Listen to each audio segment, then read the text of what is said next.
अस्सलामुअलैकुम। मैं team helper से रिक्वेस्ट करना चाहती हूँ कि मेरा हस्बैंड लापता है, मेरी मदद की जाए। मैं थानों में गई हूँ, जहाँ पता किया, मैंने कहीं से मुझे पता नहीं चला। मेरी मदद की जाए। बहुत बहुत शुक्रिया, बहुत बड़ी मेहरबानी होगी।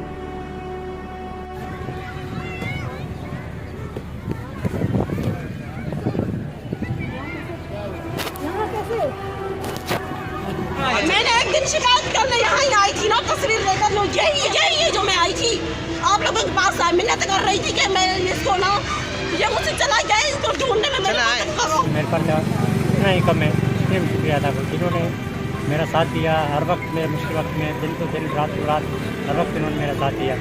मैं जितना शुक्रिया अदा करूँ टीम हेल्पर का, उतना ही करने मेरे लिए। अस्सलामुअलैकुम। मैं टीम हेल्पर का बहुत बहुत शुक्रगुजार हूँ कि उन्होंने मेरी मदद की, मेरी हेल्प की। मेरे शौहर को मिलवाने में मेरा शौहर मिल गया मुझे। बहुत बहुत शुक्रिया। अल्लाह ताला सबको खुश रखे, आबाद रखे।